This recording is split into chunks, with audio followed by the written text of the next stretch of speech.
Bueno, ¿cómo les va? Bienvenidos a esta experiencia de aula virtual que tenemos en la Facultad de Medicina de la Universidad de Buenos Aires. Como ustedes sabrán, estamos en la cursada de obstetricia, específicamente en nuestra casa, el Hospital Rivadavia. En esta oportunidad, el encargado de enseñanza, el doctor Roberto Quiquiquian, y quien les habla, el doctor Marcos Derlier, vamos a brindar una de las tantas que tenemos clases virtuales. La idea es que sea una enseñanza mixta entre las clases presenciales y las clases virtuales. El tema de hoy es anestesia en obstetricia.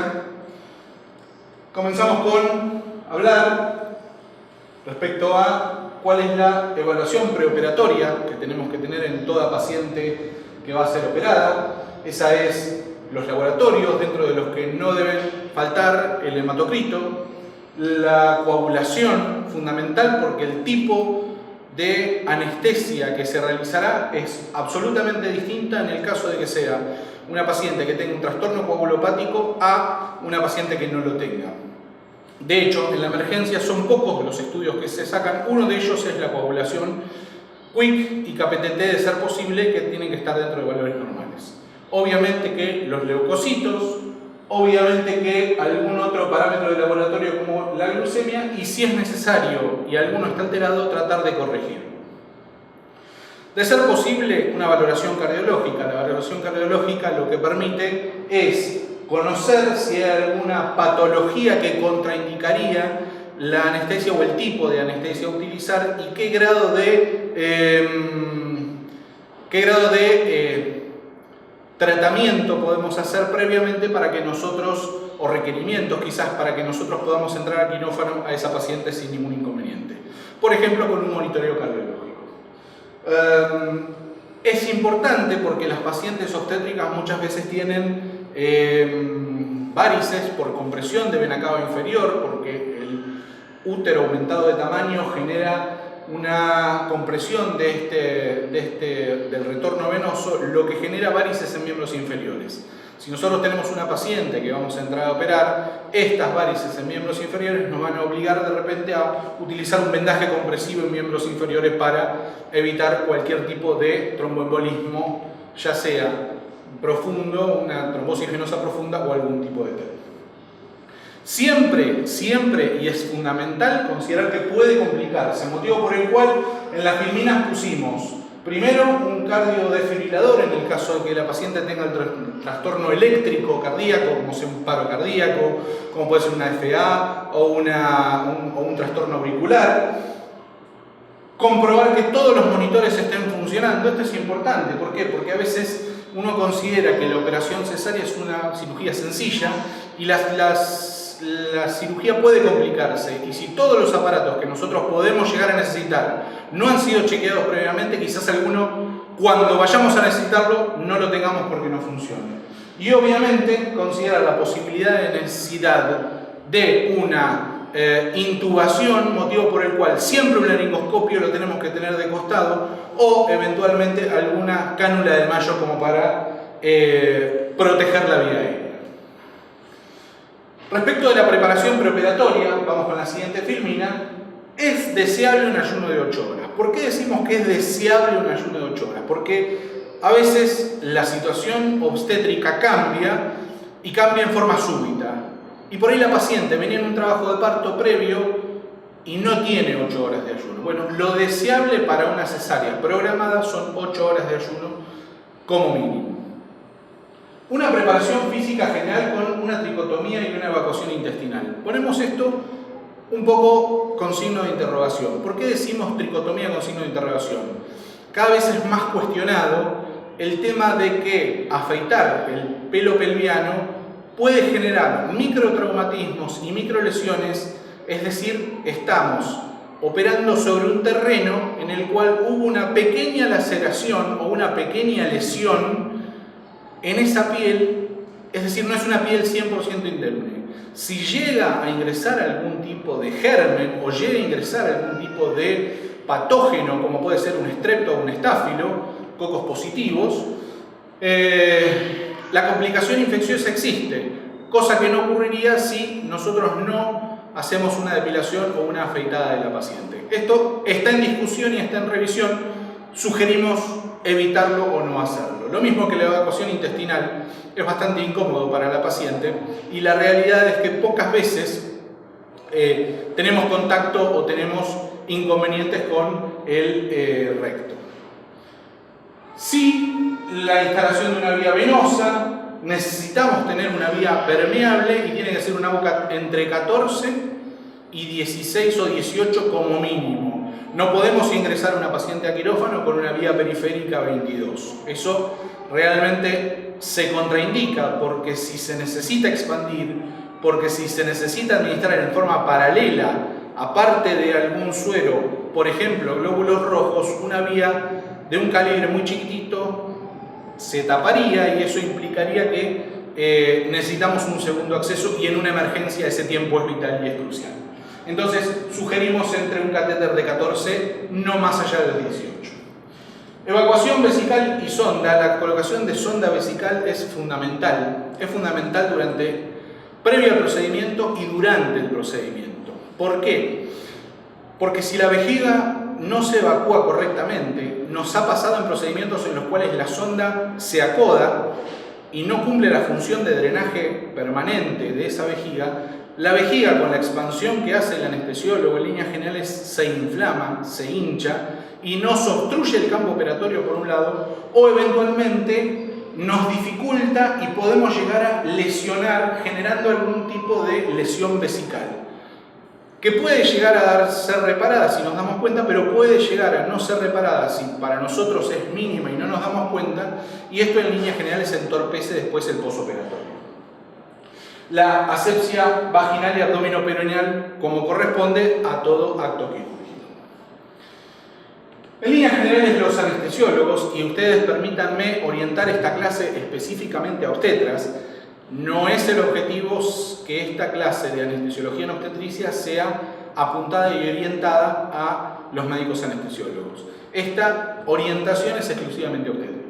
Preparan el instrumental, inclusive lo hacen ellos mismos, se cargan ellos mismos el instrumental y lo dejan todo preparado en una mesa con el simple y sencillo objetivo de autoabastecerse de ese instrumental. En guardias en donde existen enfermeras o residentes que pueden aportar, el paso del instrumental a veces corta la cadena de esterilización del área, por un lado, o por el otro, lo que genera es torpeza en los movimientos. Por eso los anestesiólogos suelen prepararse todo. Entonces se preparan las gasas, cada una de las jeringas precargadas, en condiciones de absoluta esterilidad. Como vemos acá, lo que tenemos es el instrumental todo preparado, ya con los líquidos precargados, con el objetivo de evitar cualquier tipo de complicación. La paciente es colocada en posición vertical, sentada, tratando de sacar la espalda. Los anestesiólogos mencionan la posición de gato enojado o tratando de sacar la espalda. También puede hacerse lo mismo, nada más que en posición horizontal, es decir, con la paciente acostada. Son dos variantes similares. ¿Y cómo se prepara el campo? Bien, vamos a la siguiente filmina, que es la de preparación del campo. Antisepsia con iodopovidona, desde la zona cervical hasta la mesa operatoria, es decir, cubriendo casi toda la espalda, desde la zona cervical hasta la mesa operatoria y desde un flanco hasta el otro flanco, es decir, cubriendo totalmente la espalda. Algunos anestesiólogos, cuando adquieren habilidad, utilizan una región mucho más corta porque es más rápida la preparación y la antisepsia. Se recomienda porque uno no sabe en qué momento puede accidentalmente tocar alguno de los sectores que están contaminados y obligarse a todo el proceso de esterilización nuevamente. Sobre la zona central, es decir, sobre la zona vertebral, que es la zona donde se palpará y se instrumentará mucho más, entonces en ese lugar se hace una antisepsia final. Esta es la antisepsia que yo les decía. Como ven, en la zona superior se llega casi hasta la zona cervical, tocando el borde inferior casi contra la mesa y los dos flancos cubiertos. Seguimos en un refuerzo sobre la zona vertebral, no sé si se logra ver en la filmina, que es mucho más intenso la iodopovidona en la zona central. Y tenemos tres tipos de anestesias. Tenemos la anestesia epidural, tenemos la subaracnoidea y tenemos la anestesia general. Esas son las tres anestesias que se utilizan en líneas generales en una cesárea. ¿Qué es la anestesia epidural? La anestesia epidural es una anestesia que se hace, en la filmina lo vemos al final de todo, en el espacio epidural entre el ligamento y amarillo y la dura madre. En líneas generales, la punción es entre L1 y L2 y el bloqueo al menos debe llegar a dorsal 4. Lo que genera esto es, primero, una anestesia que no prende, como se le dice en la jerga, es decir, el efecto farmacológico no se ve en forma inmediata. Tarda entre 10 y 20 minutos, variable dependiendo cada una de las pacientes.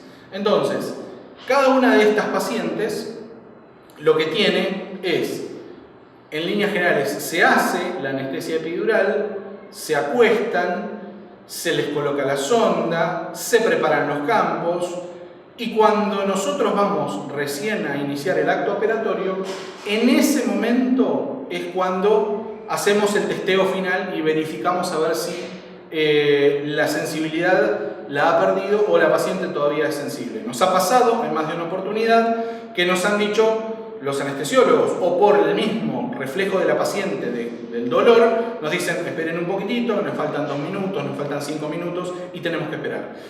Esto es importante porque es muy utilizada en el ámbito privado, es muy utilizada en las cirugías electivas, es muy utilizada en las cesáreas programadas, porque permite la colaboración de la paciente, permite el movimiento de la paciente, pero tarda en empezar. Entonces, si nosotros tenemos un acceso inmediato por alguna urgencia, obviamente que no es el método elegido.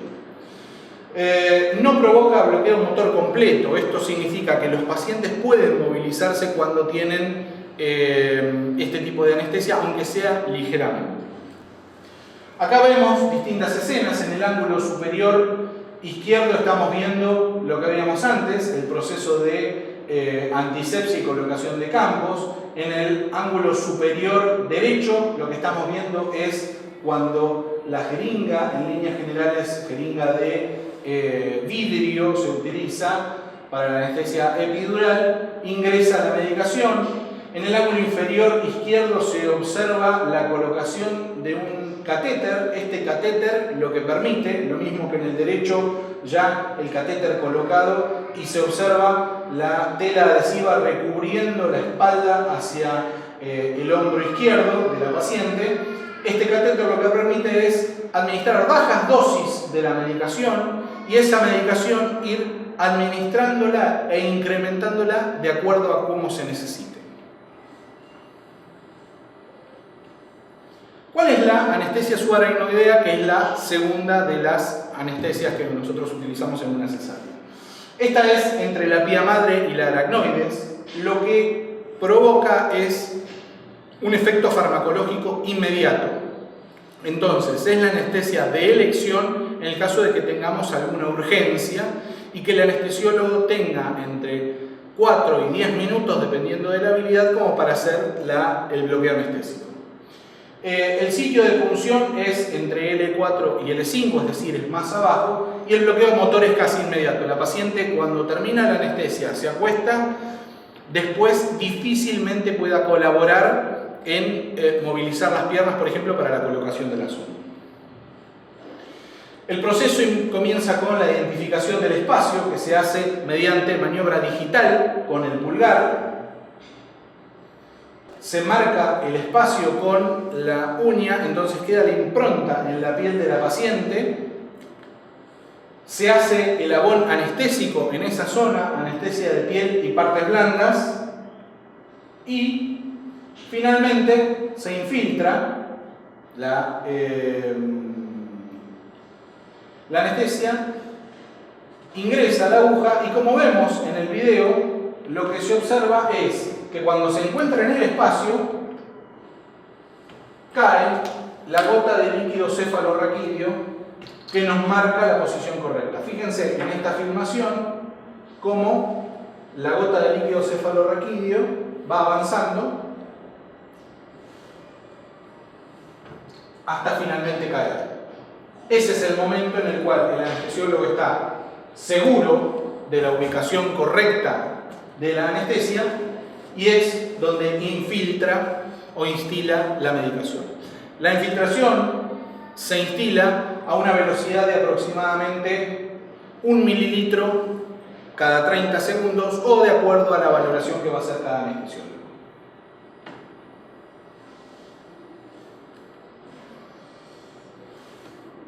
Finalmente se retira la jeringa y el procedimiento se ha completado. ¿Qué pasa con la anestesia general? La anestesia general es el tercero de los procedimientos anestésicos utilizados en obstetricia. La anestesia general es importante considerar que los fármacos utilizados no solamente atraviesan barrera hematoencefálica para provocar la anestesia en la paciente, sino que además atraviesa la barrera placentaria. Cuando nosotros hacemos una anestesia general en obstetricia, consideremos que también estamos anestesiando en forma secundaria al feto. Además de tener en cuenta la indicación obstétrica que puede ser las urgencias extremas, yo no tengo los 4 o 5 minutos que requieren los anestesiólogos para hacer un bloqueo subaracnoideo, no tengo la posibilidad porque la paciente de repente entró en un paro respiratorio, porque la paciente hizo una convulsión tónico-clónica. Algunas de las otras indicaciones de anestesia general en obstetricia son los trastornos neurológicos importantes, no pueden hacerse instrumentaciones como puede ser una punción sobre el sistema nervioso, instrumentaciones de columna cuando las pacientes han tenido algún tipo de procedimiento quirúrgico sobre la columna vertebral, infecciones en la piel en la zona de la incisión, ya sea L1, L2 o L4. Entonces, cuando hay, por ejemplo, procesos herpéticos importantes en toda la piel dorsal, es imposible hacer una punción sin comprometer la integridad infecciosa de esa paciente, motivo por el cual no se puede hacer ese tipo de anestesias. Tenemos que hacer una anestesia general. Y la anestesia general, en general, comienza con propofol, succinilcolina o fentanilo, eso como inductores, y se utilizan el ceborana y el remifentanilo como mantenimiento. Finalmente, la última de las anestesias es la anestesia regional. Nosotros no vamos a hablar en esta clase virtual sobre la anestesia regional, para eso vamos a tener una clase específicamente aparte porque en líneas generales se realiza durante el procedimiento del parto. La vamos a mencionar.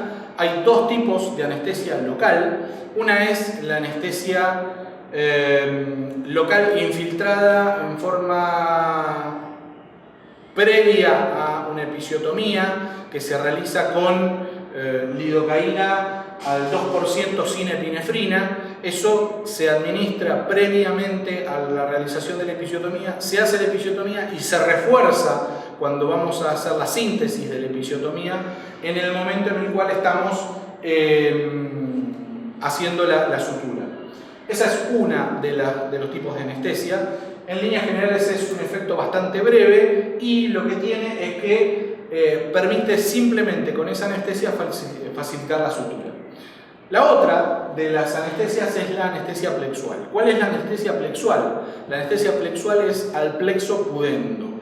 Está saliendo el nervio pudendo por detrás del ligamento sacrociático y nosotros, mediante una palpación de algunos reparos anatómicos, como puede ser el isquion, la ubicación del introito, podemos, mediante alguna 58, que es una aguja un poco larga o algo más, llegar hasta ese nervio y si nosotros lo hacemos vamos a obtener no solo anestesia, sino relajación del piso pelviano. Y esto es muy importante para todos aquellos partos en los cuales la paciente, por nervios, por estrés, por dolor, contrae el piso pelviano e impide el descenso del móvil fetal. Esto es un efecto más prolongado, inclusive muchas veces nos ha permitido terminar episodios muy importantes con esta anestesia. Bueno, esperemos que les haya parecido útil esta clase virtual. Pueden profundizar la misma en esta dirección que aparece acá abajo, que es cursadadeobstetricia.blogspot.com, o a @rkekli, que es el Twitter del Dr. Roberto Guigliano. Muchísimas gracias y espero que nos encontremos en la próxima aula virtual, donde veremos algunos otros temas. Muchas gracias.